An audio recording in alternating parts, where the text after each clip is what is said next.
Okay, and let's get started here. We have much to do. Last week, we made it up through the Vietnam era, the beginning of the Nixon years. We talked a little bit about détente and then the kind of global economic situation that had changed America's role in the world and really kind of created a new system of hegemony. The United States is still very powerful, but no longer does it have the kind of economic imperium that it once did due to these structural changes. The U.S. actually becomes a debtor nation, a rentier nation. I want to talk a little bit more, very briefly, about Nixon today, and then move on to talk a little bit about the Cold War in general with regard to U.S.-Soviet relations, and then ultimately the fall of communism. And then I want to finish by talking about a very important area, which is U.S. policy in Central America, Latin America, but especially Central America in the Reagan years. So I want to start by talking about kind of the aftermath of Nixon, the aftermath of Vietnam. Allegedly, once the war ended, there was a Vietnam syndrome. You've probably heard that phrase. It's still used all the time. Vietnam syndrome. The implication being that the United States had to step back, that it had to withdraw from its major aggressive role in the world. And I remember, when the war finally ended in 1975, when the National Liberation Front and the Northern Vietnamese won, in the United States, a lot of people, including me, saying the U.S. is never going to be the same way again. It can't. It can't go out and do those kinds of things in the world that it's done for the past 30 years. It's changed. Vietnam has changed everything, right? And that's allegedly what the Vietnam syndrome was, the idea that America couldn't go out and act as kind of the imperial policeman or the hegemon in the world. Well, in retrospect, that was essentially a myth. There really wasn't much of a Vietnam syndrome. In fact, the U.S. kind of kept doing things the way it always had, and we're going to see that today when we talk about détente and U.S.-Soviet relations and essentially the creation of a new Cold War. Following Richard Nixon, Gerald Ford is very briefly president. Ford is becoming one of my favorite presidents, generally because he wasn't in power long enough to really screw up too badly. And then he was replaced by Jimmy Carter, who, along with John Kennedy, has some of the best post-president PR I've ever seen, because everybody loves Jimmy Carter now. He's building houses for poor people and winning Nobel Peace Prizes and all that kind of stuff. And as president, he was really pretty much a major failure. Ford and Carter inherited Richard Nixon's détente with both the Soviet Union and the People's Republic of China, as well as his SALT talks, Strategic Arms Limitation. I mentioned that last week, SALT, the Strategic Arms Limitation talks. What's that? Strategic Arms Limitation talks. In 1972, Nixon and Leonid Brezhnev had gotten together and negotiated the SALT agreement, the Strategic Arms Limitations Agreement. I didn't turn it on. That would probably help. The SALT talks froze the number of nuclear missiles that each side could have. Now, at the time, the Soviet Union actually had more nuclear missiles. It had 1,600. The United States had a little over 1,000. But the U.S. had created a monster called a MIRV. Okay? Multiple, and you don't have to get this down, but MIRV stands for Multiple Independently Targetable Reentry Vehicles. Basically, it's a nuclear missile that instead of having one bomb, one missile at the top, can break out into clusters and have many, many, many nuclear missiles which can hit independent targets. So even though the Soviet Union has many more missiles, the U.S. actually has a 2-to-1 advantage in warheads, which is more important. So a MIRV is a multiple warhead missile. All right. And the U.S., because it's developed a MIRV, is able to negotiate a treaty in which it actually has fewer missiles than the Soviet Union, because it has actually twice the amount of firepower. There was never, ever in the history of the Cold War a missile gap that was against the United States, that wasn't in America's favor. Now, because of Vietnam, the Soviet Union was able to achieve this kind of rough parity because the U.S. was doing all this Vietnam, doing everything in Vietnam, and the Soviet Union was able to use that for an arms buildup, but the U.S. never lost its nuclear superiority. So this was part of the 1972 SALT talks. In 1974, Gerald Ford met with Leonid Brezhnev and begins negotiations over SALT II, to carry on the tradition of the original SALT talks. However, in the United States, you start to see a shift away from that. This is what I call the new Cold War. In the U.S., there were a couple groups, a couple things which were very important. First, a group of conservatives led by Paul Nitze, and I think I mentioned Nitze's name before, you probably didn't remember, but Nitze was the principal author of NSC 68. Nitze is still alive. I think he's 100 years old, but so he was well into his 70s then. Nitze was a hardcore Cold Warrior. Nitze gets together with people like Eugene Rostow and a lot of retired generals and people like that. And they form a group called the Committee on the Present Danger, all right?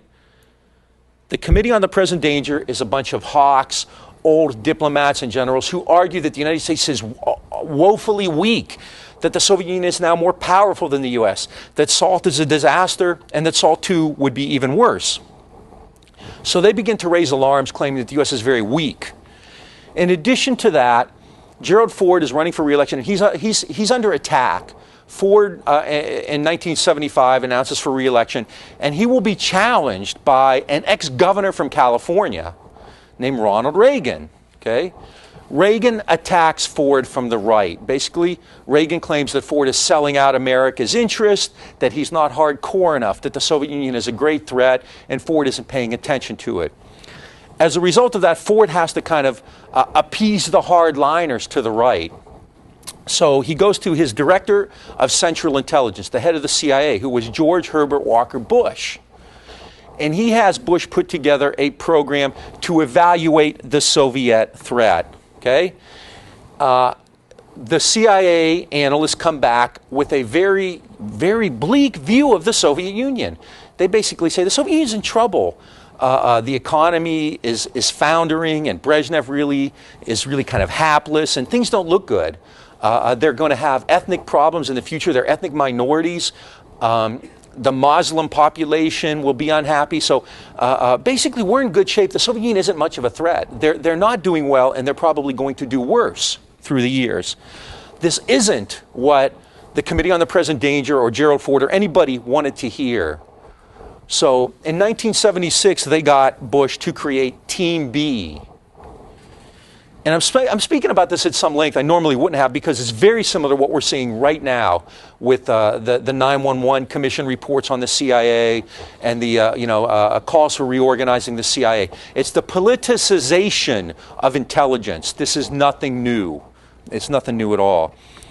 And in fact, recently, just in the last couple years, Rumsfeld and Cheney have essentially created their own intelligence groups to counter the CIA, so that they could kind of get the intelligence that they wanted. Intelligence is politicized. I mean, it was in Vietnam, it was in the 70s. It basically, it's to suggest somehow that it's not is really somewhat naive. So Bush creates Team B to assess these reports on Soviet capabilities and objectives, and they come back with an NIE, a national intelligence estimate. And it says that, in fact, the Soviet Union is a threat, that that report was too optimistic, that the United States can't sit back and assume that the Soviet Union is going to continue to founder. So Ford now has this Team B report in hand. Paul Nitze was on it. Paul Wolfowitz was actually part of Team B, the guy who's, the Assistant Secretary of Defense now, one of the kind of architects of the Iraq policy. Bill Colby, who had been the head of the CIA, a bunch of kind of real old-line hawkish people. The irony here is that Team B actually believed that Nixon and Kissinger were selling out America's interest. I mean, they were kind of arguing against détente. So there's a real split here on the right. What did Reagan once say? The right hand doesn't know what the far right hand is doing, or something like that. So something along those lines. So the Committee on Present Danger and other right-wing groups loved the Team B report. It was grossly inaccurate. It said the Soviet Union would build this many bombers and they would have this kind of nuclear capability. It was wrong. I mean, they were just pretty much all the analyses they made were wrong.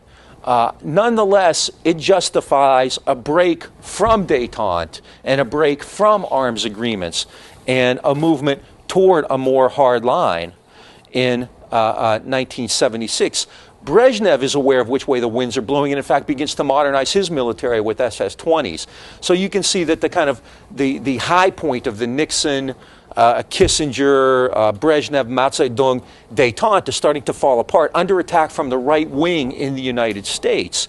And Ford is getting hit hard by Reagan in the primaries. And in fact, in the election of 1976, Jimmy Carter essentially attacks Ford, kind of like Kennedy did Nixon. This idea of liberals being wimps and everything, that's not historically accurate. Carter takes a hard line. In fact, in a debate, Gerald Ford basically is talking about the kind of thing we've talked about, which is flexibility in Eastern Europe. How the Eastern Europeans really do have the capability to kind of create their own systems and whatnot. And Carter goes off on Ford during the debate. He pounces on that and says, how can you say that Poland, he was talking about Poland in particular, how can you say that Poland isn't dominated, isn't controlled by this totalitarian Soviet state? So it's Carter attacking Ford, basically from the right. Carter wins.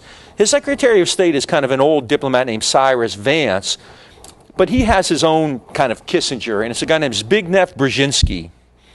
And Brzezinski becomes kind of the Machiavellian figure to critics of the Carter White House. Brzezinski was a Polish emigre, virulently hardcore anti-Soviet. He also was always kind of jealous of Kissinger and all the attention Kissinger got. They're both European emigres, and Brzezinski always thought he was smarter than Kissinger and whatnot. So he was going to out Kissinger. He was going to be hardcore. Cyrus Vance, the Secretary of State, was an old diplomat who believed in détente. Brzezinski doesn't like the SALT agreements, doesn't like détente, believes the U.S. should use its power as leverage against the Soviet Union to get the Soviet Union to do what the U.S. wants, not just in Europe, but in the Middle East, in Africa, everywhere. Okay? Vance believed arms control talks were the key to global stability. Brzezinski believed power and hegemony was. So this is a retreat away from détente, a retreat away from the Nixinger, as they called it, Nixon-Kissinger foreign policy, toward kind of a more John Foster Dulles approach of overwhelming force. Brzezinski, in his desire to contain the Soviet Union, becomes close to the People's Republic of China. So he plays a China card kind of as well. In fact, in 1979, Brzezinski met with Deng Xiaoping, the Chinese prime minister, and right after Deng Xiaoping got back to China, China invaded Vietnam. And more likely than not, this was done with Brzezinski's green light, or at least awareness. In fact, the United States formally exchanged diplomatic relations with the People's Republic of China on January 1st, 1979. So China is now official. The People's Republic of China is the official China. In fact, it's kind of funny. At one point, I can't remember who it was. The Chinese foreign minister was at a ceremony at the White House, and he's giving this talk, and he praises Jimmy Carter and he praises Zbigniew Brzezinski, and he turns next to he turns around, and the translator there, and he says in Chinese, but people could who understood. He said, "I suppose I should mention the Secretary of State too. What's his name?" So this is kind of, how Kissinger and Rogers went at it.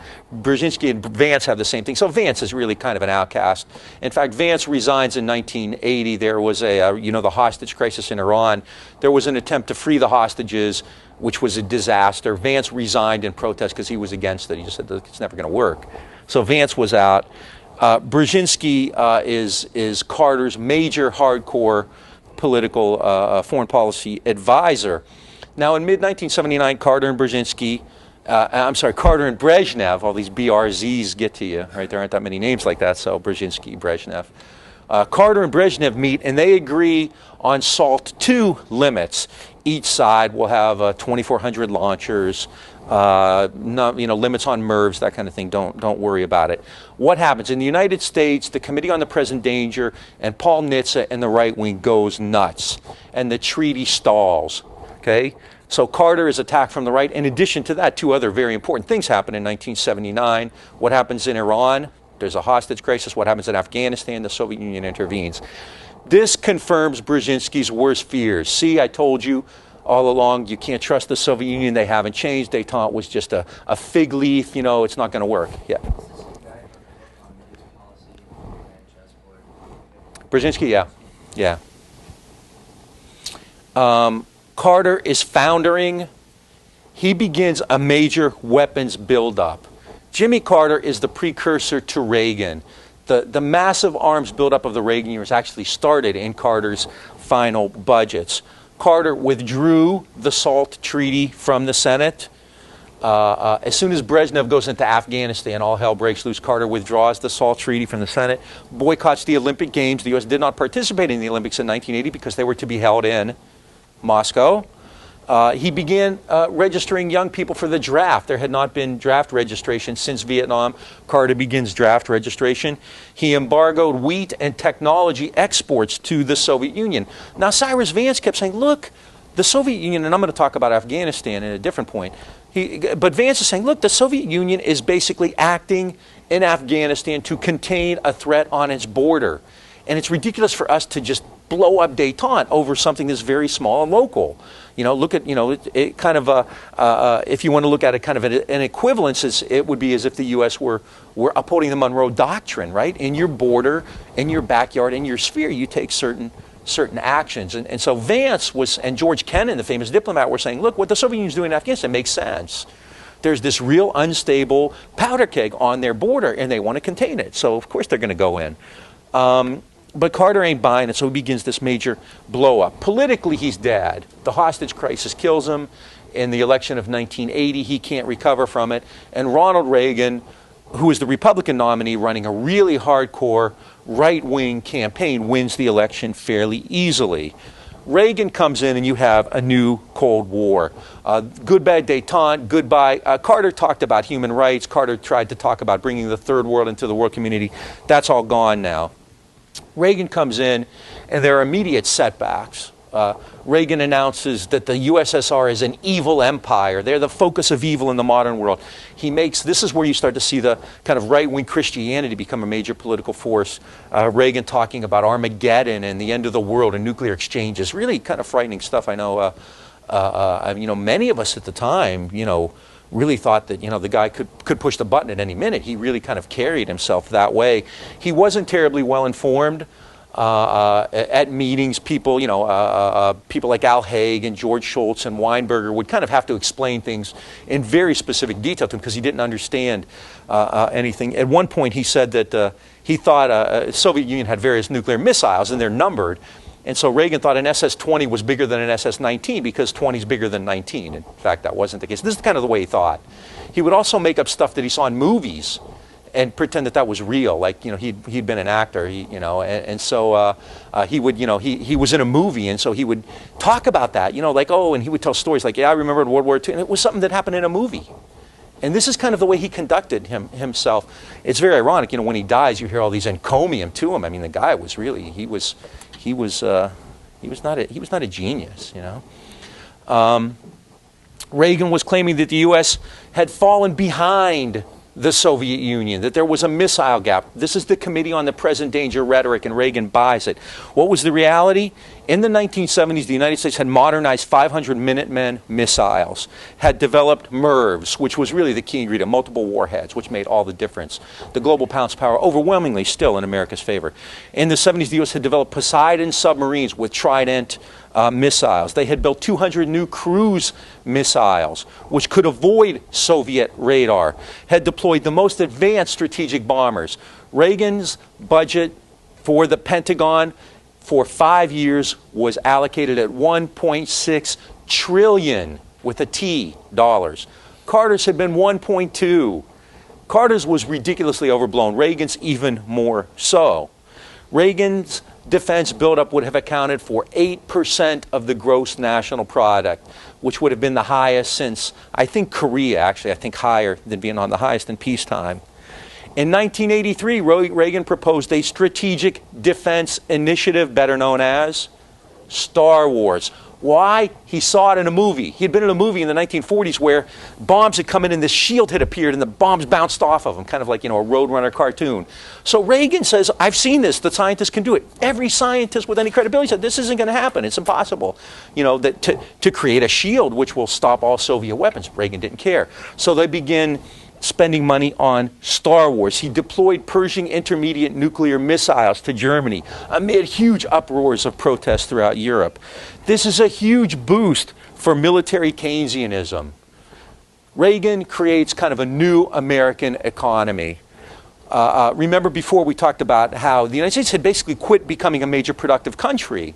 It had started importing massive amounts of goods and essentially was making its money off of overseas investments, both overseas and at home. It had become a rentier nation. What does Reagan do? This is a continuation of what we talked about, a couple weeks ago and last week with regard to modernization. What becomes a substitute for development and modernization? Arms buildups. So what you see then in the Reagan years is a massive transfer, and the best work on this is actually done by a Republican, Kevin Phillips. A massive transfer of wealth from the bottom to the top. Major American corporations, especially those who have access to defense contracts, get amazingly filthy rich in the Reagan years. The Soviet Union leaves the arms control talks in 1983 amid the deployment of the Pershings in Germany. And to make matters worse, that October, a Korean airliner jet strays over Soviet airspace, doesn't respond to Soviet signals, so the Soviet Union shoots it down. On that plane was a right-wing American congressman from Georgia, which, kind of create all kinds of conspiracy theories. So things are falling apart. U.S.-Soviet relations in 1983. The Bulletin of the Atomic Scientists, I don't know if you're familiar with it, it's a great journal. They have a little clock on the cover that always indicated kind of how close the world was to nuclear war. And after détente, they actually moved it back, to 5 minutes. In the Reagan years, I think they moved it to a minute. I mean, the whole world was on edge. And this isn't like Nixon's madman theory, where Nixon, who really understood international relations very well, was pretending he didn't know or pretending he was nuts. Reagan really was, okay? I mean, this is a guy, and read any of the books, read the memoirs by his aides about him, not his critics, but read about the people who worked with him. The guy talked about movies incessantly. He would talk about things he saw in film and pretend that they were real. He had talked about liberating the death camps in World War II. He'd seen it in a movie, So this is kind of, he was kind of a Hollywood creation. And, obviously he's in the early stages of Alzheimer's too. I mean, it's pretty evident when you looked at him at the time and that, the guy wasn't really, together. But Reagan had one advantage that he didn't even know about. The initial reports that the CIA and others had put together in the 70s were correct. The Soviet Union was falling apart. And by the mid-80s, it was turning very ugly. Leonid Brezhnev was old and infirm. He had had a series of strokes. He died in 1982. And then there was this really kind of transitionary government. Yuri Andropov, who was something of a reformist, and he'd been the head of the KGB, comes to power, but he dies. Then they have a caretaker government, literally, for about a year. Konstantin Chernenko, he dies. And then things change. The Soviet Union breaks patterns, and they elect a very young man, a reformist, Mikhail Gorbachev, to head the party, to head the country. The Soviet Union's a mess. Healthcare system is falling apart. Technology is a disaster. Whereas the United States has something like 30 million computers, the Soviet Union has 50,000. They don't even have Xerox machines. Gorbachev goes to meetings with Reagan with the old carbon copies. I don't know if you're old enough to remember when they crank them out. You smell them because you could get high off the purple ink, that kind of thing. So it's a disaster. Their industry, their industrial output is falling apart. Their agriculture is a mess. The Soviet Union really, the standards of living are falling. Alcoholism is rampant. One of the real problems, in Afghanistan is the soldiers were drunk. They have ethnic problems on the borders. The Muslims, ethnic minorities don't want to be part of the Soviet Union anymore. Ultimately they'll become the so-called breakaway republics. So Gorbachev and his allies are in power, and they demand new thinking, and this leads to glasnost and perestroika, terms you're probably familiar with. Glasnost essentially is a political opening. Perestroika is an economic restructuring, which would give more, kind of create more of a, don't worry about it, you can find those in any book.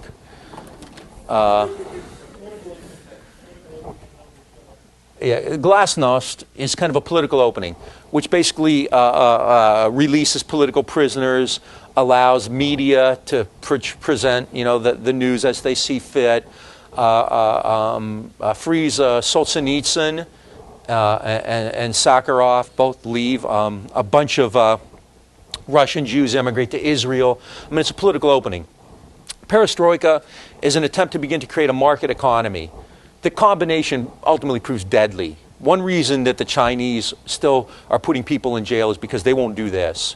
The Chinese have created kind of their own perestroika. They're moving toward a market economy, but they've made it clear they will not move to a market economy and allow political openness, because the transition to a market is going to be really ugly and bloody. A lot of people are going to suffer, so they don't want people to kind of have this kind of political dialogue on it. Well, Gorbachev did both, and ultimately it just made things much worse. So the Soviet Union really is on a free fall throughout the 80s. The CIA was right. Internationally, Gorbachev, however, wants to resume the détente protocols from the 70s. And Reagan, by this time, for whatever reason, is more responsive. It's kind of funny. I always give credit to Nancy Reagan's astrologer, Joan Quigley, who apparently told her in 1985 that it was time for Reagan to meet with Gorbachev, and the stars were aligned. So I think I'd rather give credit to Joan Quigley. Perhaps George Shultz. There were members of the Reagan administration who actually, kind of were not hardcore like Reagan or Weinberger were. So Reagan and Gorbachev met in 1985 in Geneva, and they agreed to begin cutting strategic forces. In October '86, they met at Reykjavik and agreed to eliminate intermediate missiles. They came close to an agreement to eliminate all other nukes, but Reagan refuses to give up on Star Wars, on SDI. There had been in the early '80s a global a nuclear freeze movement, and this is essentially kind of a return to that in the mid-'80s, but Reagan won't budge on SDI. The real point of SDI wasn't that it was going to create a shield. I mean, realistically, that was unlikely to ever happen. However, SDI pumped billions, hundreds of billions of dollars into the economy through research and development for the military-industrial complex. And in addition to that, the research used in SDI under the guise of creating a defensive shield was actually used to develop offensive weaponry, offensive technology, which is why Gorbachev feared it. Gorbachev wasn't really, didn't think it was likely that they would create kind of a bubble, kind of like a Sesame Street drawing where missiles come. They actually had a commercial. I can't remember the group. They put together a pro-SDI group, and they had a commercial with a little girl doing a voiceover, and she drew a crayon drawing, and they showed these missiles coming in and hitting the shield and bouncing off. It was incredible. It was a Sesame Street drawing. This is the way they were selling SDI, right? And so Gorbachev wasn't, I don't think he was, that concerned, but clearly the movement for SDI, it's one of these things that you see in American politics which can be maddening. As soon as Reagan announces SDI, all the scientists come out and say, this is unfeasible. The Democratic Party says this is a ridiculous, expense. We need to spend money on domestic needs, and we're running a huge... Reagan had run claiming that he was going to spend $1.6 trillion on the military, but also balance the budget. I mean, he makes a speech on March 20th, 1981, just barely a month after he's inaugurated, saying, I guarantee we're going to have a balanced budget by 1984. He runs off the biggest deficits in American history. So there are Democrats saying we could spend the money on this. There's massive criticism in the media, the newspapermen, everybody's saying SDI, it's a joke, it's a big joke. Yet every time funding for SDI comes up, Congress votes for it. The Democrats go along with it. I mean, the idea that, Gore Vidal at the time said America has one party with two right wings. And this is really when you see the kind of old Cold War political alignment break apart. Reagan, for whatever reasons, was masterful, and the Democratic Party basically caves in and give him pretty much everything he wants. It was, if you believe in a two-party system, it was a very difficult thing to watch, just the kind of steamroller effect and the kind of utter cravenness of the Democratic Party in standing up to things. They'd attack him, they'd eviscerate him, and then they'd vote. They'd give him everything he wanted. It was really quite incredible. There are going to be a lot of Germans bombing Pearl Harbor today. I lived through this stuff and was actually very, very much involved. I was in the streets during a lot of this time, protest and doing whatnot. So this is more than just history in a lot of ways. In 1987, Gorbachev goes to Washington, and he and Reagan sign an agreement to eliminate medium and short-range missiles, which have up to a 3,000-mile range. Ironically, I mean, Reagan's becoming a real arms control advocate. He does sign some of the more meaningful arms control agreements in the generation. In 1988, Gorbachev understands how bad the Soviet Union's become, agrees to unilaterally. This isn't even an agreement. He just says unilaterally he's going to reduce Soviet armed forces by 500,000, tanks by 10,000. The Soviet economy is in shambles. Afghanistan is an utter mess. Gorbachev reaches out to Europe to try to cut deals with the Germans, with the French and others. He's seen as a peacemaker. I mean, you know, Gorbachev is beloved all over the world. He's kind of this new Soviet. His wife is, you know, kind of the image of the Soviet women. This is before Kornikova and Sharapova. You know, it wasn't like, you know, hot young tennis players. It was always dowdy old women. And his wife was very Western. She had a PhD in philosophy. I mean, you know, a legitimately intelligent woman. You know, she and Nancy, I'm sure, had much to talk about. Cheap shot, right? And she dressed, you know, they used to say, oh, his wife dresses like a Westerner. She gets her hair done. You know, this is kind of the very meaningful coverage you would see of it. But he's, you know, it's new. It's the new Soviet Union.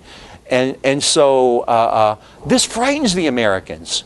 You know, not because he's a threat, because he's too slick. He's too popular. Dick Cheney says that Gorbachev's reaching out, the reduced threat now. This is Dick Cheney, who was the Secretary of Defense under Bush, says, the reduced threat makes it more difficult for us to maintain the kind of cohesion and unity within the alliance that had existed.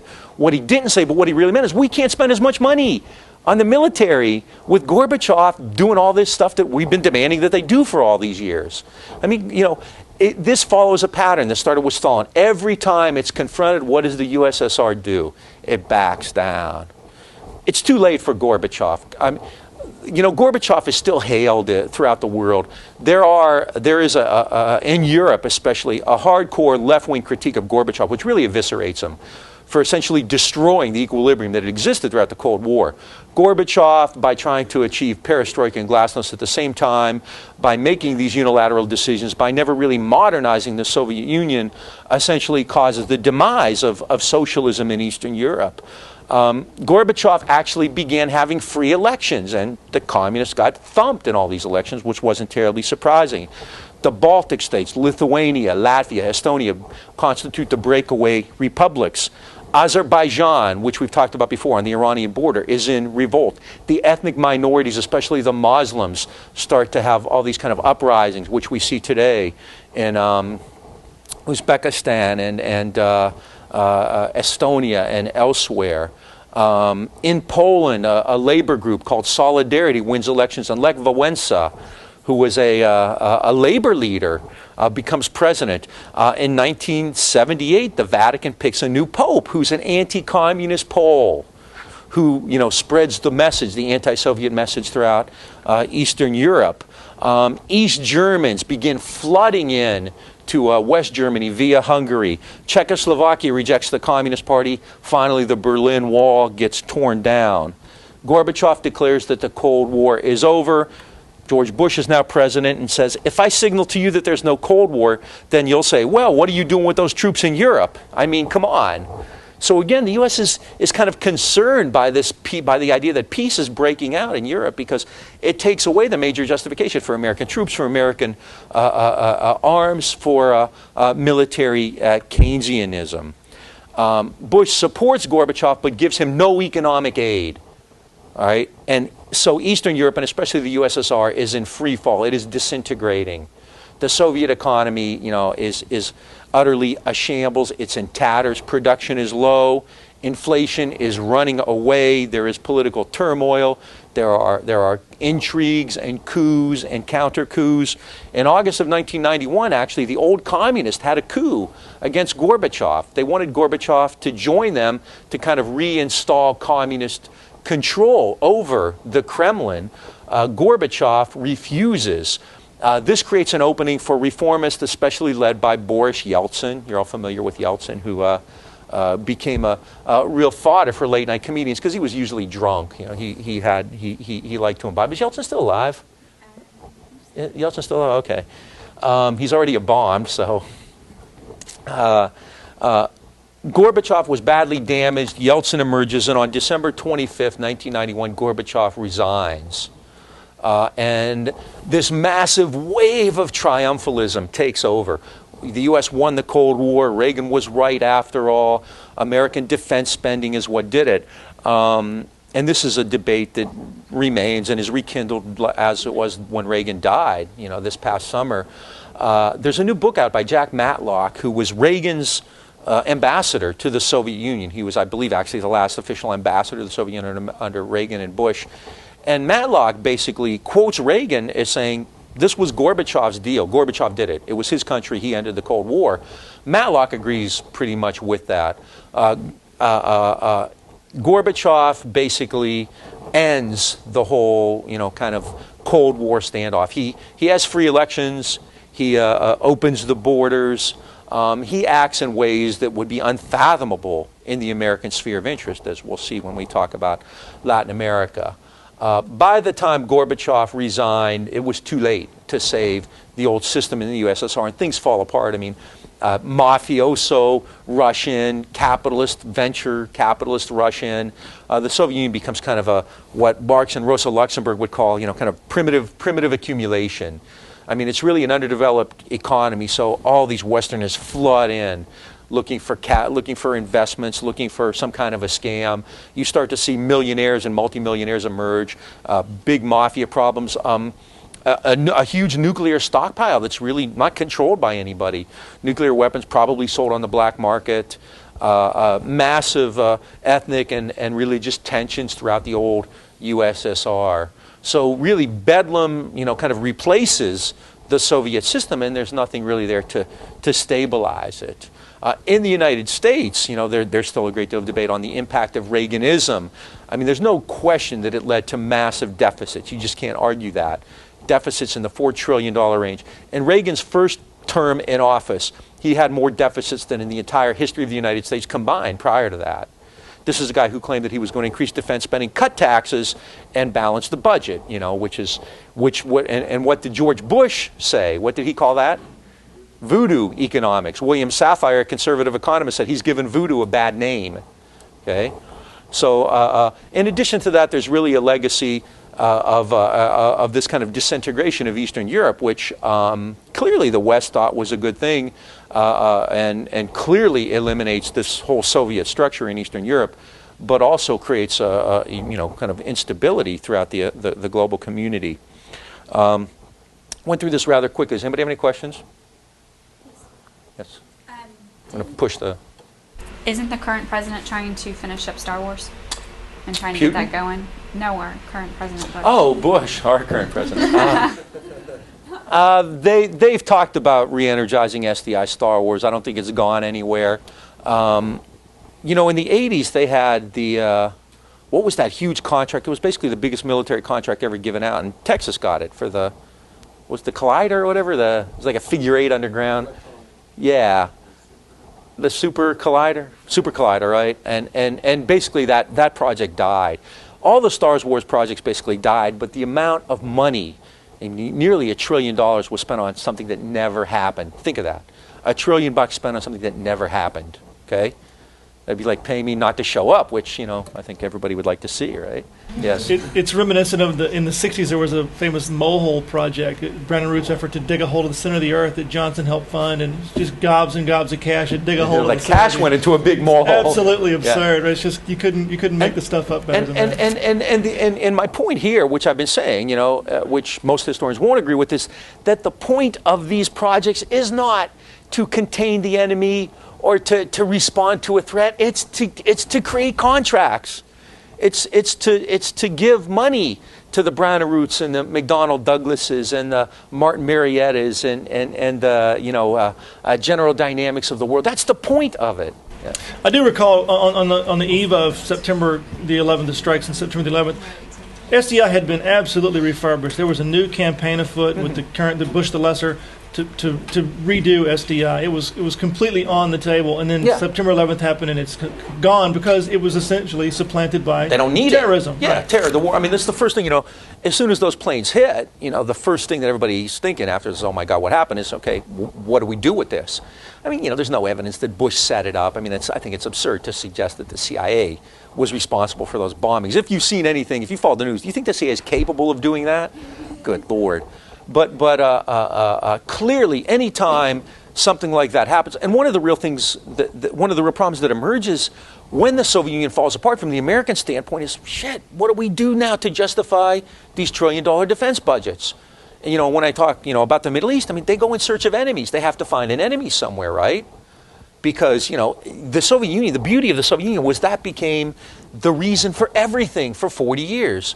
McCarthyism, defense buildups, containing the civil rights movement, containing labor, whatever, you know, the boogeyman of the Soviet Union was always right there in front of you. With that gone, you know, people started talking about the peace dividend, and then they had to go find new enemies, the war on drugs and the war on terror and whatever. So this is one of the real issues that remains. And I mean, I think this is, if you want to talk about this as the end of the Cold War, and you notice I haven't really emphasized that, and I didn't put it on the outline because I have some issues with that. I think this period of triumphalism took over. The Cold War is over, we won, kind of thing, and it ignored many variables, one of which we talked about last week, which was the global economic structure. I mean, what was winning the Cold War? Preventing the Soviet Union from attacking the U.S. or American interests? Well, that wasn't. They were never going to do that. I mean, that was clear after Berlin in 1949. They weren't going to do that. So, I mean, I guess if that's winning the Cold War, the U.S. won the Cold War. But if coming out of it better than you went in is winning the Cold War, it'd be really hard pressed to say that the U.S. did. Because if you look at, basic standards of living, after 1970 they went downhill. The amount of money spent, I mean, literally $4 to $5 trillion. $4 to $5 trillion. Now, at the time, historians and others were triumphal. The U.S. acted the right way. See, we're justified.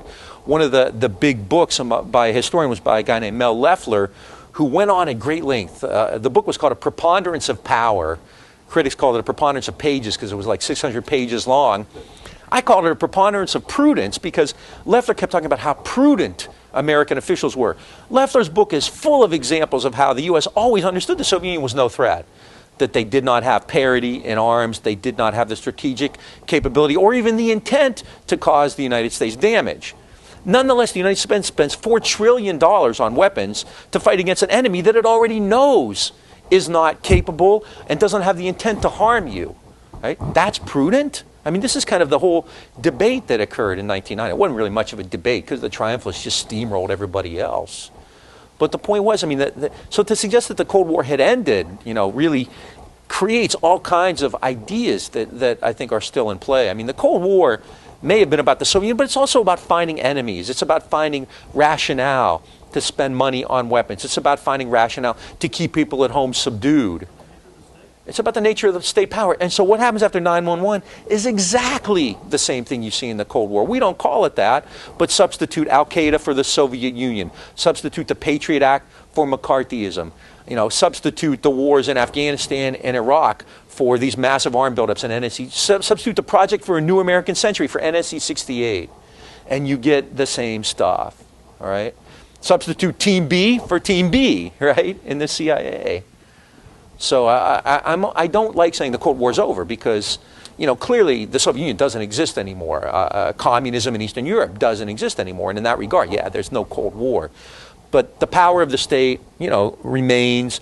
It's able to find enemies. It's able to build weapons and spend money and run deficits in the interest of national security. All right, any questions on this? Yes. I've also heard some things that people said that Reagan and Casey did side deals with the Saudis that was kind of like the straw that broke the camel's back with the Russians because they couldn't sell oil. They flooded all the oil with real cheap. It was like $3 a barrel or something back in the 80s. Yeah, any relevance? There were always kind of speculations that the U.S. played with the oil market. I mean, one thing, actually what was more important than oil at the time was wheat. Nixon had cut deals with the Soviet Union to send them wheat. And what happens is that by the 80s, the U.S. Withholds that, and so the Soviet Union is importing, even more wheat. I mean, people are really hungry. Massive alcoholism. I mean, and there are problems with oil. I mean, they can't run their industrial machinery. They can't find replacement parts. I mean, it's basically like a third world country. The Saudi connection is very interesting, and I think there's still a lot more about that we don't know. Yeah. You want to push the... There's talk of a natural gas pipeline as well that they were trying to get, the Soviets were trying to implement throughout Eastern Europe, and pressure not only from Reagan but also from Margaret Thatcher to prevent countries from accepting the gas that they were trying to export. Yes, and in fact, finally the Europeans, I think the Germans, who would it have been at the time? Helmut Schmidt? Kohl. Was it Schmidt or Kohl? But basically the Germans finally said no. But yes, Reagan and Thatcher put intense pressure on the Europeans not to help them fund the building of the pipeline, and finally, basically the Germans said, hey, we need the market. We need the markets. Yeah. So, all right. Now I want to talk about Central America. I think this is a good antidote for the kind of Reagan Renaissance. And this, too, is something I not only, read about, but I kind of lived through. So if I get, if my voice goes up, you'll know why. While Reagan developed a new relationship with Gorbachev in Europe, while the Soviet Union eventually falls apart in Europe, Reagan, as I said, was conducting a massive weapons buildup at home, escalating the rhetoric of the Cold War. And in no area do you see that as much as Latin America, where the U.S. conducted a vicious and brutal liquidation of hundreds of thousands of people in what I think can only be called terrorism of the highest order. And I want to just talk a little bit about each country. And start with Guatemala, because we've already talked about that. Remember the coup in 1954. Ironically, an American leader in the 1980s would say, what we wouldn't give for an Arbenz right now. Remember, Arbenz was trying to modernize the country, but he was doing it through land reform. And the United States wouldn't tolerate that. So the alternative to modernization, to liberalism, becomes militarization. And as a result, in Guatemala in 1954, you get Colonel Castillo Armas, who begins, really pogroms, who begins a campaign of mass murder. And the United States supports this with tremendous levels of money and advisors and weapons to various governments in Guatemala.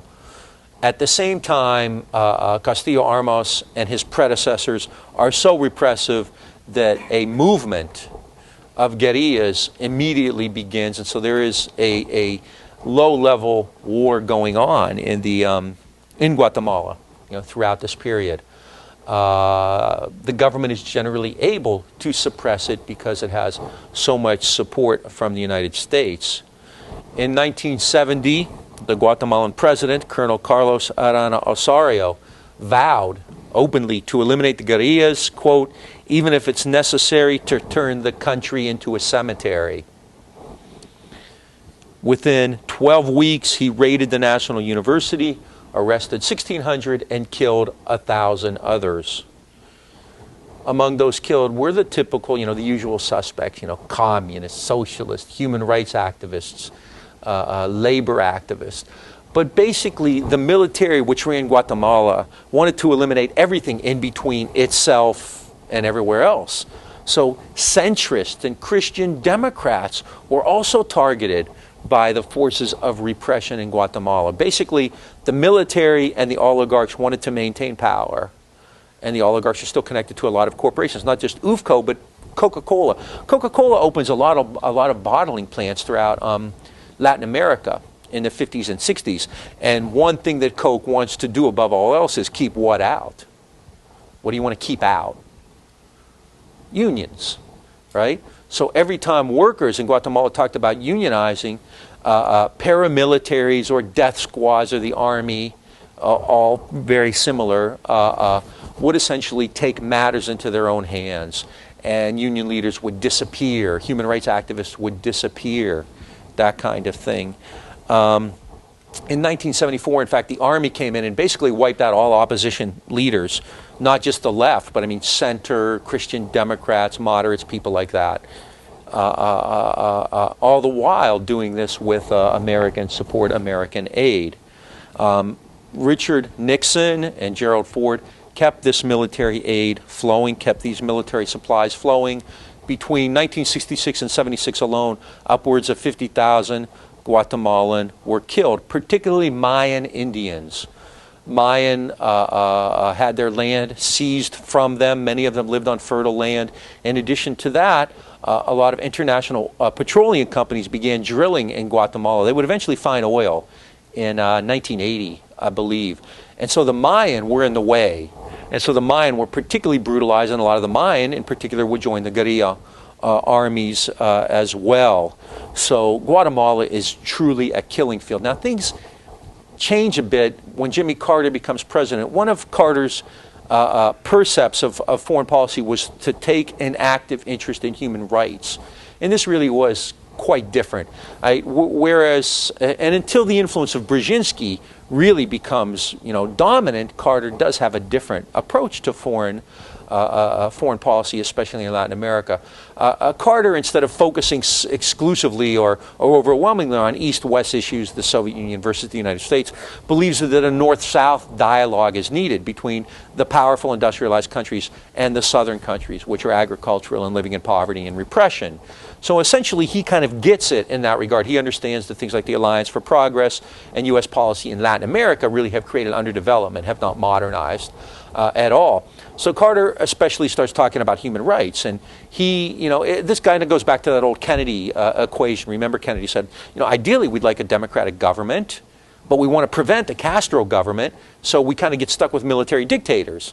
Now, we prefer, the democratic government, but if we have to choose between the right-wing military dictators and Castro or communists, then, we're always going to take the right. And so Carter kind of finds himself kind of aware of that, but kind of caught in the same trap. He wants to get rid of these guys too. So he starts talking about human rights. Now, it's not a universal program. For instance, Carter puts a lot of pressure on the Soviet Union, especially for its treatment of Jewish emigres. And in fact, the U.S., with pressure, gets Brezhnev to release a lot more Soviet Jews who go to Israel. At the same time, though, because of Brzezinski's influence, the U.S. never really says anything about Chinese human rights violations, because China is more important to them at the time than is the USSR.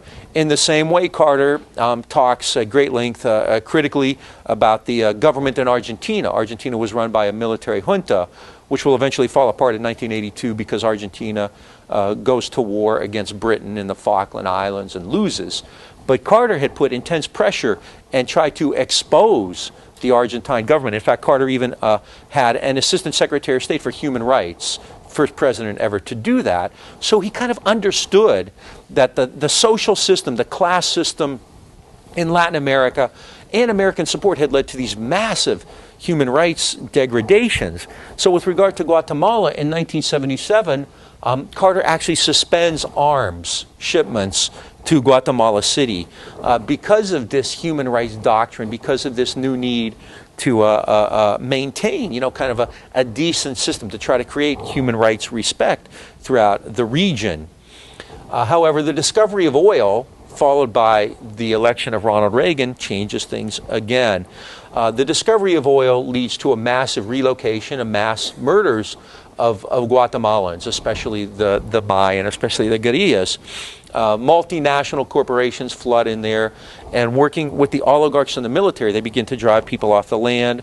The government slaughtered, just literally would go in and openly, without any kind of cover, slaughter campesinos who demanded land rights. There were a lot of peasants' unions and land unions formed. In fact, at one point, 39 Guatemalans went to the Spanish embassy to seek refuge, and the Spanish let them in. Now, you know anything about diplomacy and sanctuary, right? It'd be like Homer going into Lovejoy's church. You have sanctuary there, and an embassy gives you sanctuary, right? The Guatemalan military went into the Spanish embassy and killed 46 people, the 39 Guatemalans and 7 Spanish embassy employees. Okay? So, clearly, you're dealing with a government here that is really, not responsive to even, international law or human rights or anything like that. At American factories, the repression continues. In fact, at a Coca-Cola plant, workers went on strike because they wanted a raise. They were given $2.50 a day for a 12-hour workday, and they wanted a raise. And so rather than negotiate with them, the death squad just come in and get rid of all the union leaders. And the message is clear. You disappear. If you want a raise, you're next. Okay? So the military and the oligarchs use these death squads to create this repression. They bring in scab labor. They murder labor leaders. It's kind of the classical thing that you see, throughout this entire period in this region.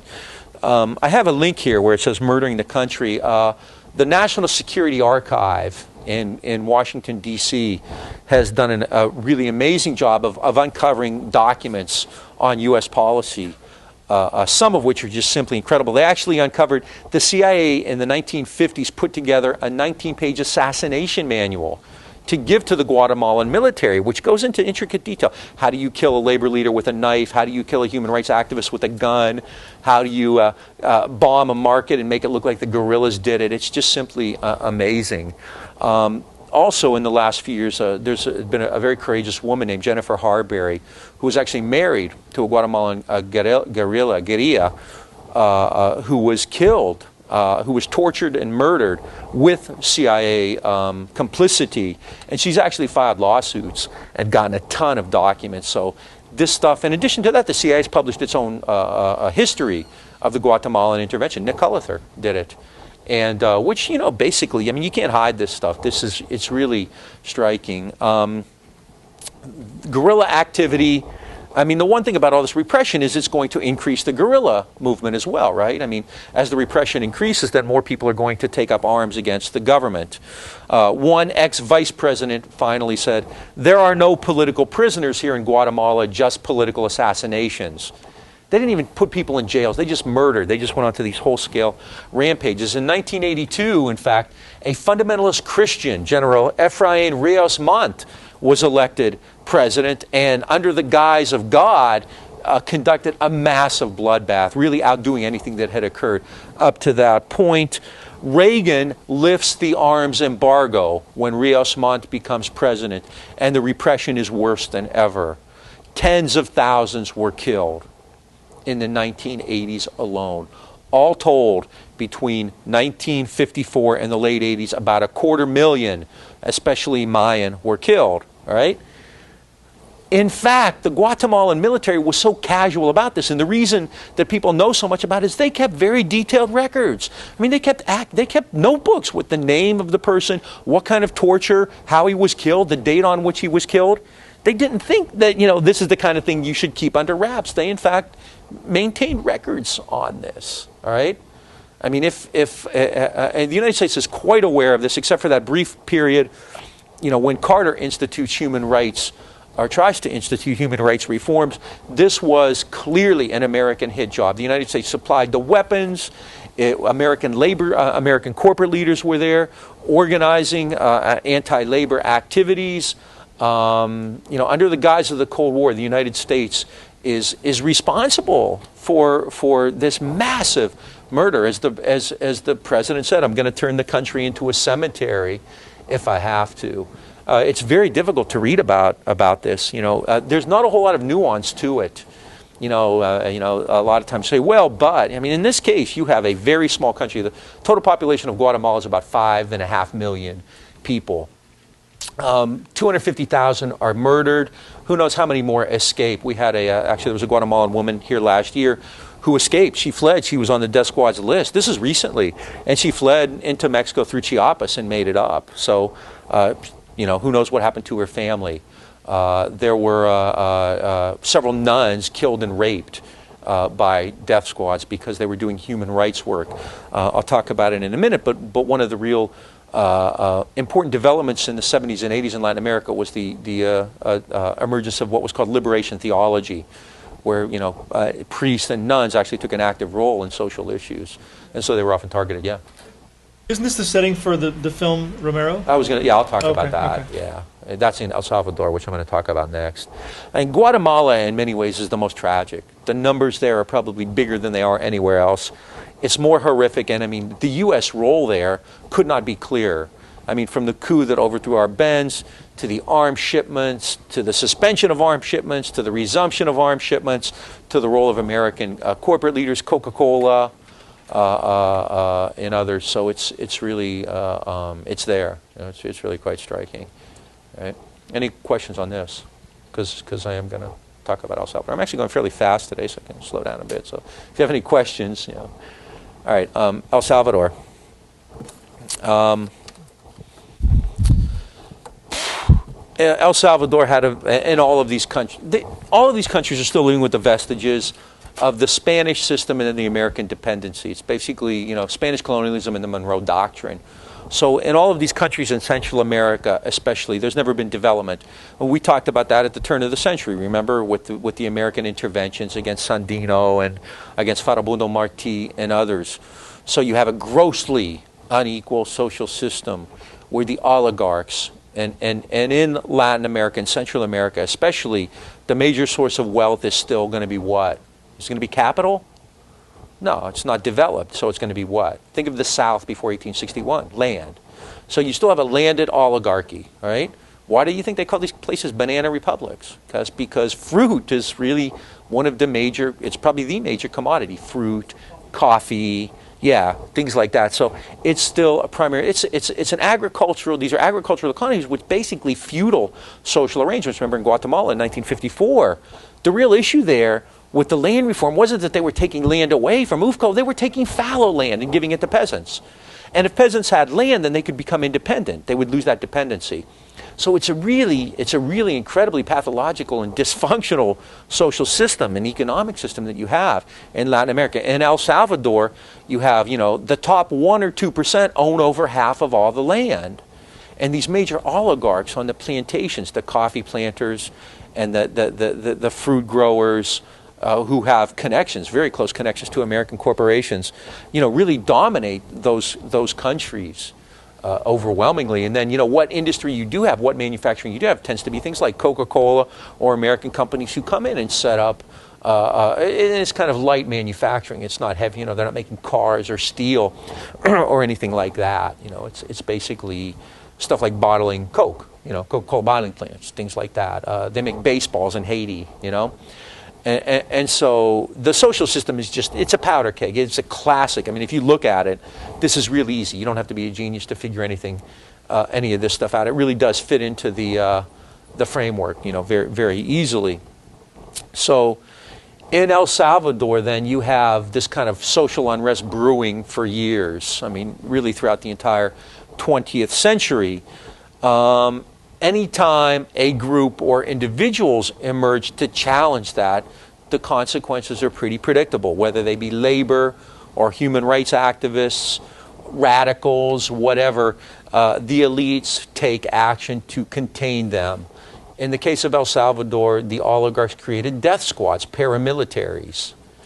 Now, generally, the relationship between, and the same thing in Guatemala, Nicaragua, you name it, you always have kind of a national, an army, the Guardia or an army of some sort, a national guard or an army, which is, like any other army, it's a state institution. However, the oligarchs generally create private armies, paramilitaries. They're often referred to as paras.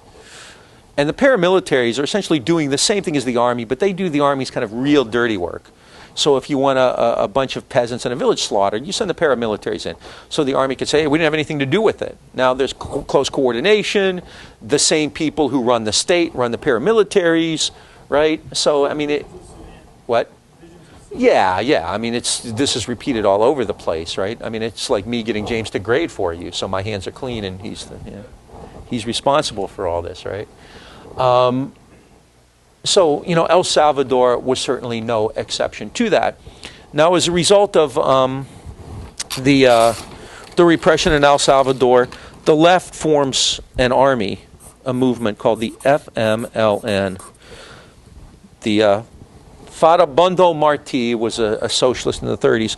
Farabundo Martí, Liberación Nacional, National Liberation Movement. The FMLN is essentially a coalition of the left. It's not just the communists and the socialists and the radicals, but I mean, it's human rights, labor. It's basically anti-elite, anti-government forces. So it's a fairly large coalition, but it is involved in it is vowed to overthrow the government, this repressive, feudal government of El Salvador. Now, another force which is incredibly important, probably more important in El Salvador than elsewhere, is the church. The churches, I mean, you could spend a lot of time talking about the church. As I said earlier, in 1978, after some bizarre circumstances, 2 popes died within a short period. And Karol Wojtyła was chosen pope, which just blows people away because popes are always Italian. This guy's not only not Italian, he's Polish. Okay, why was Karol Wojtyła from Poland chosen to be pope? basically because of the Cold War. Right, and we now know that there was actually, there not necessarily interference, but the Vatican received suggestions from outside groups like the CIA on, how to deal with this. So they choose an anti-communist pole. Now remember, throughout Eastern Europe, Stalin basically eliminated the church. So the fact that this is a Catholic priest in Poland indicates something, right? And Poland was always a bit different. Poland's a very devoutly and fundamentally Catholic country. So the Pope basically becomes an agent in the Cold War, and his rhetoric is very harsh about the Soviet Union. He talks about human rights and the right of people to worship and whatnot. Well, a lot of priests, especially in Latin America, have been talking this way for some time already, but quite differently than Karol Wojtyla.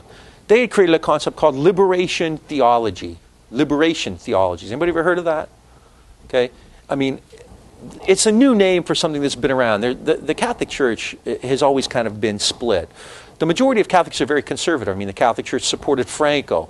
The Catholic Church supported Mussolini. The Catholic Church has a long history of less than enlightened policies toward women and toward slavery and toward most of these major social issues. The Catholic Church has essentially been a repressive institution historically. Right? In World War II, there's a book called Hitler's Pope. The church really didn't even pay attention to the Holocaust. So in Latin America, the church was always a force that was associated with the oligarchs, the elite. The bishop and the cardinals would sit there and they would have dinners together, and they all hated communism. Right? Who hates communists more than the Catholic Church? So anytime there was a group trying to form a labor union or a human rights, they were communists. Comunista, right? Rojo. So the church was an agent, clearly, of this repressive social structure throughout Latin America. But in the 70s, a group of priests, especially led by, I can't remember his name now, Brazilian priest, and began this movement of liberation theology. And they basically say that the teachings of Christ suggest that the church should have a preferential treatment for the poor. And they kind of invoke the Sermon on the Mount and, blessed are the peacemakers and all that kind of stuff. And so they begin to go into these villages and work with the peasants and work with the poor. And in the process, they become deeply politicized. And they understand this is more than simply reading the Bible to these people, that the social system is so vastly inadequate and unequal that they have to take action, and the peasants have to take action. So the priests become active participants in a political process. Some, there are a few who actually take up guns and become Marxist guerrillas, don't renounce the priesthood. They're defrocked. But so this movement for liberation theology is very powerful throughout Latin America, in particular Central America. It's very strong in El Salvador. But this isn't what the Pope's talking about. No. So long as you're talking about the Russians in Eastern Europe, it's okay to advocate that the people use religion as an anti-government force. But when you're talking about this landed system in Central America, then Karol Wojtyla doesn't like it. No, he doesn't play that. So you have a real tension there in Central America. However, these priests are living every day with the people, and they see what it's like. They see the death squads. They see the poverty, the repression. Hundreds of thousands of kids throughout Central America every year die because of diarrhea, because they don't have enough clean water to drink. They don't get immunized. Stuff that would cause a kid in a developing country to be sick for 3 or 4 hours kills hundreds of thousands of children every year in Central America. In El Salvador, the average income was $640 a year. And it goes down throughout the 80s to $450 a year. So the church sees that and begins to take an active political role. And nobody more than Archbishop Oscar Romero. And Romero's real interesting. Romero was a conservative. He was the Archbishop of San Salvador. And he was always closely associated with the powers that be.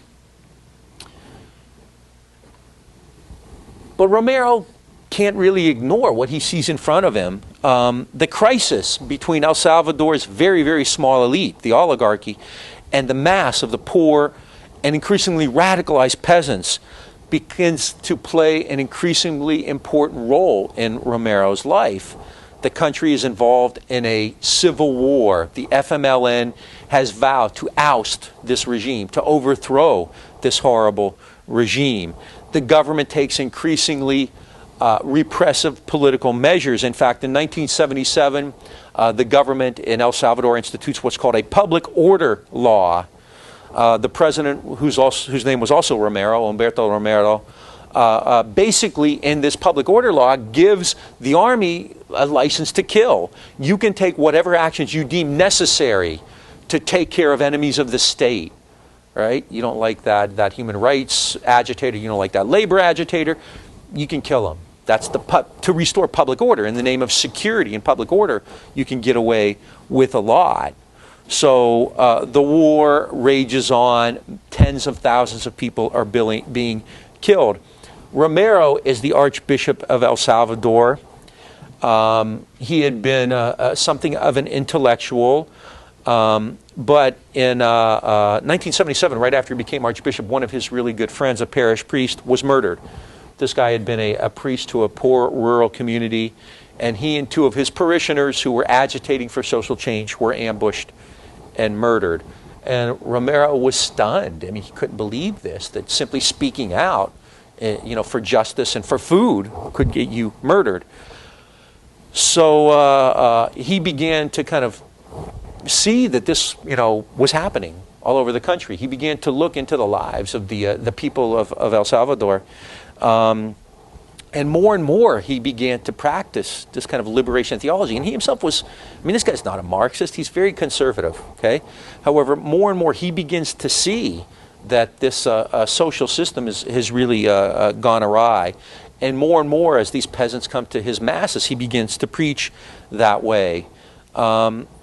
In 1980, then, Romero increasingly begins to speak out. In February of 1980, during one of his sermons, he said, Christ invites us not to fear persecution. Believe me, brothers and sisters, anyone committed to the poor must suffer the same fate as the poor. And in El Salvador, we know the fate of the poor: to be taken away, to be tortured, to be jailed, to be killed. Romero says this publicly, right? So at that point, this is a clear break with the state, with the death squads. The main organizer of death squads was a man named Roberto Dobison.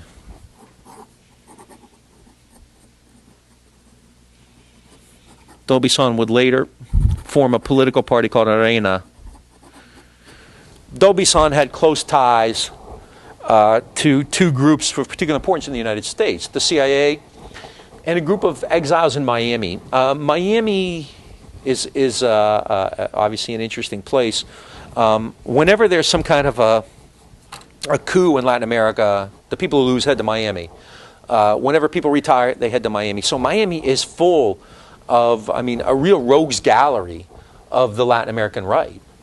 Oligarchs, military people, they retire, they take their money, they head to Miami. And so Dobison had close connections to all these Salvadoran oligarchs who were now living there, who were funneling money back to him to create these death squads. If you're, the irony, of course, is who takes part in these death squads? Who do they have? Who's in them? Is it the children of the elite are in death squads? Who's in death squads? The children of the poor. Why? It's a great job, right? So the death squads then are staffed by the same people who are going out and killing the poor, right? It'd be like the Mexican army that attacks the Zapatistas. A lot of them are poor Indians. In any army, you basically see this, right? The children of the elite, Laura and what's her name, aren't Jenna and Laura aren't gonna be fighting in Iraq anytime soon, any more than Vanessa and Alexandra or whoever, the scene in 911 is very telling, right? Only, one of the congressmen has a kid who's fighting in Iraq right now. So these death squads, funded by these Miamians and by the oligarchs, the oligarchs think that the government is too passive. There was a journalist who broke a lot of these Central American stories in the 80s, Alan Nairn, and he's an incredible guy, incredibly brave guy, was out here a couple years ago. And Nairn said he was talking to a guy from one of the Coca-Cola bottling plants, I think it was in Guatemala. And the guy was upset because the state was going too slow in repressing the union. The state was kind of, refusing to negotiate and, hassling labor. The guy from the Coca-Cola plant wanted the state to come and just kill them all. It's like, come on, let's just get rid of it. Quit the pussyfooting around. So I mean, these guys. I mean, this. It sounds kind of shocking. But in Central America, this is done fairly openly. This is a matter of process. And I mean, if you read the newspapers in the 80s, they're just full of stories, about this. And so Romero breaks. He openly breaks. As soon as he did that, you could kind of see what was coming next. There's really a quite powerful movie done about this, starring Raul Julia. It was one of his last films.